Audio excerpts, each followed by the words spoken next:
Hi, I'm Casey, and I had the worst Bridezilla experience with my now ex-friend. Those of you who don't know me, my name is Casey Costa. I'm 33 years old. I'm from South Lake Tahoe, California, and I am a medical assistant.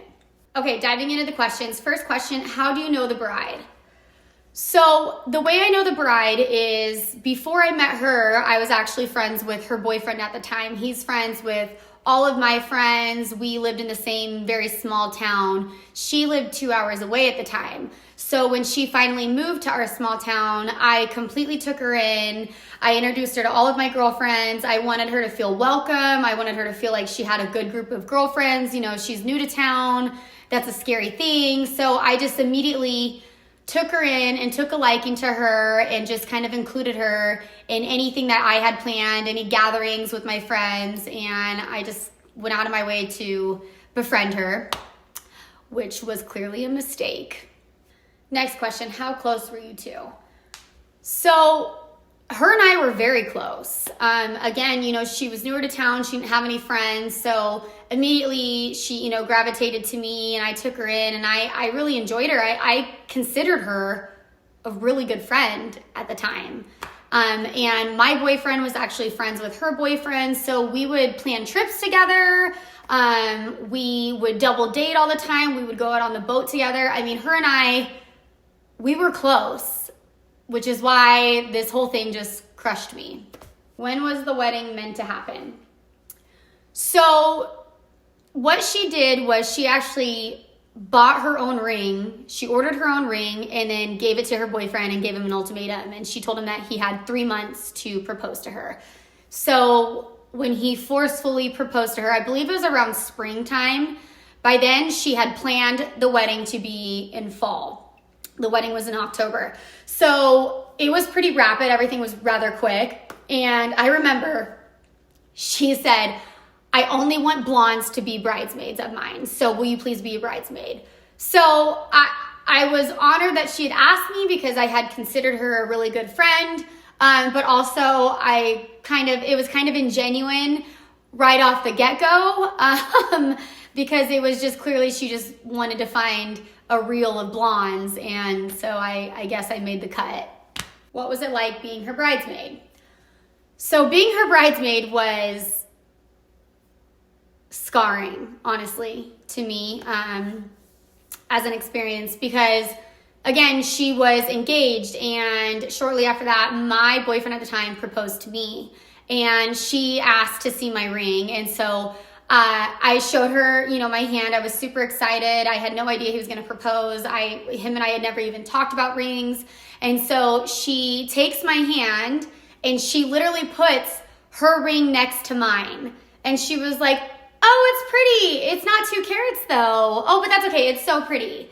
And so immediately it was just like, it was the weirdest thing I would never imagine to put my diamond up to someone else's diamond and then congratulate them. So being her bridesmaid and like having an engagement ring on my finger, I already just felt like uncomfortable in its own. So in addition to that, as her bridesmaid, she had asked me, she said, I don't want anyone to make shitty speeches at my wedding, so can you please give a speech at my wedding?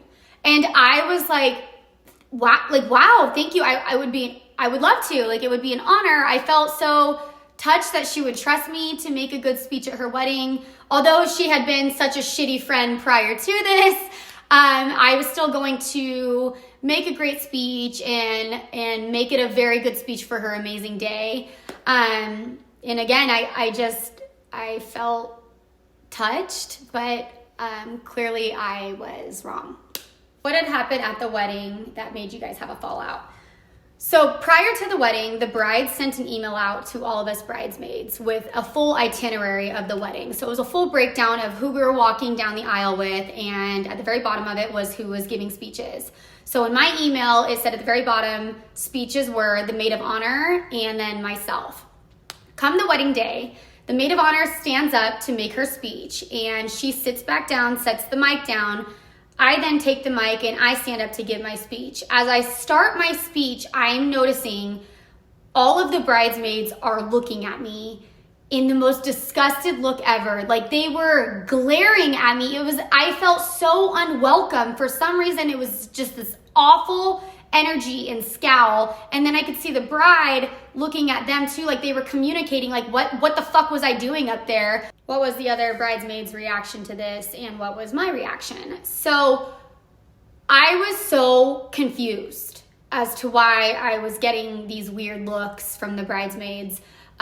So after that, some of the bridesmaids came up to me and they were like, why did you do that? Why did you just take the mic and make a speech like that, Casey? Like, what? And they were like, didn't you understand? Like, she sent an email out, a whole breakdown of who's giving speeches, and it's not you. And I was like, what? I was like, she asked me to make a speech. Like, I was like, I have the email right here. Come to find out, the bride had set me up. She sent me a completely different email than she did the rest of the bridesmaids. So the rest of the bridesmaids received an email that said the only person giving a speech was the maid of honor. So she set me up to make it look like I just grabbed the microphone, stood up, and took over the room to be the center of attention. Now, the bridesmaids that had questioned me, when I had showed them the email and proved my innocence, they were just as shocked as I was. And this wasn't something where, you know, again, even still, it was hard for me to even grasp that this really did just happen to me. It was hard for me to almost accept that my friend would do this to me. So and again, it was her wedding day. I wasn't going to go up to her and be like, why did you do this? It was still her special day. I wasn't about to ruin it. And again, I also wasn't about to admit to myself that this really did happen, that someone could actually be this premeditated. It was a very new thing for me to experience on someone that I had actually considered a friend. So I just kept my mouth shut and felt really uncomfortable the rest of the night. How close were you with the groom? So the groom and I, we were friends prior to me meeting her. And he's just always been just a really nice, bubbly, outgoing, likable guy. But I didn't tell him what she had done to me because, again, it was her wedding day. And then even after that, it took me a very long time. I'm telling you, it took me years, actual years, for me to accept what she did and to really grasp the gravity of the situation of what she did to me. So I never told him because I literally was hoping deep down inside this was an honest mistake. And it took me years of multiple things that she's done to me for me to finally realize, no, she planned that 100%. Okay, so what happened after the wedding? After the wedding, I will never forget it. I was sitting at work at the hospital that I worked at, and the bride had received her final edits of the wedding photos. So she sent me a few photos of all of us in the wedding, and I wrote her back and I said, oh my gosh, these are beautiful. You look amazing. I love these. She was furious. She wrote me and she was like, you are so fucking short. I can't even fucking use these. Look how ridiculous you look, because I am very short. I'm very tiny. And it was like she was texting me because she wanted me to apologize for being short.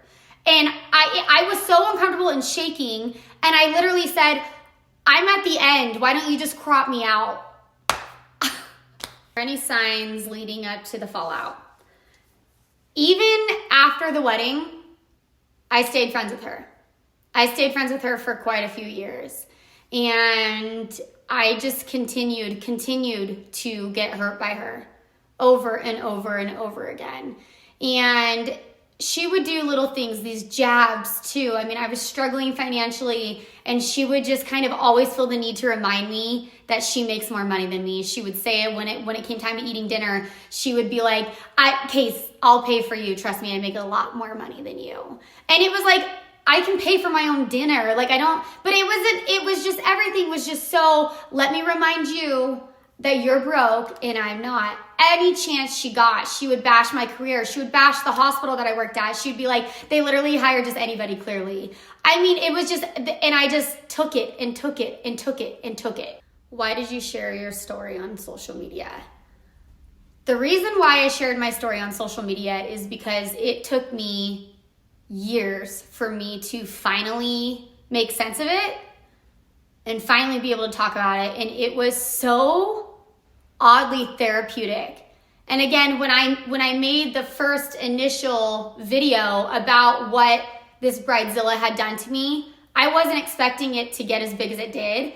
I've made other content, I've had other videos go viral that I've put a lot of work into, and this one was just, I wasn't even thinking. I finally was just like, after all these years, finally healing and making sense of it, and then almost being like pissed. Like I was finally like angry, which was good for me. It was good for me to be like, no, fuck you. So I finally talked about it. What are people's reactions to your content?